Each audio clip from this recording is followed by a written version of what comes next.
За, Солонгос хэлний багш мөнх багш нэнаа. За, сурагч нартаа даалгавар өгч байна. Ямар даалгавар вэ гэхээр за, багштай анхны сэтгэл багшигаа 9 сараас хойш ороод одоо хүртэл орсон сэтгэлдээ бичгнэ. Манай багш юм байсан.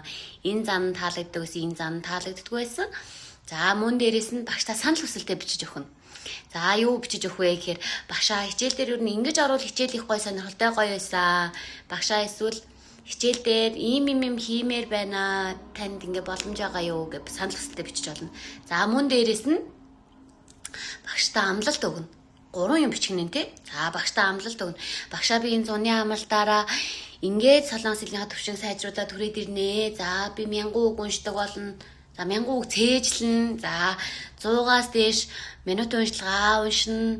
Би энэ зуны амлалтаа хөдөө явсан ч гэсэн номоо авч яваад хичээлээсээ хийж чад ирнэ гэсэн амлалтаа бичээд багштай хураалгаарэ. Багш нь тэгээд хөөрхөн шав нартаа бүгд нь сарангэё. Аржи. Багш нь та нарыг амар загиндаг ч гэсэн, ууралдаг ч гэсэн зөндөө хайртай шүү.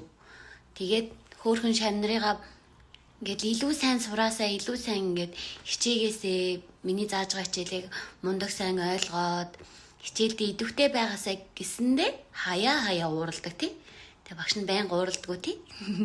Тэгээ багш нь та нарын бичсэн гоё сэтгэлийг гоё санал хүсэлтийг бүгдийг нь уншиж үзээд тэгээд өөрийгөө болон хичээлээ сайжруулах гэж байгаа байхгүй юу? Тэгэхээр та нар гоё бичээд өгөөрэй за.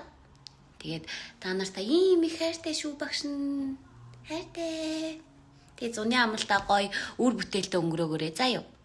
Заримтай нь уулзаж амжаагүй, амжихгүй явуулсан биш магадгүй шүү дээ тий. Тийм хайртай шүү.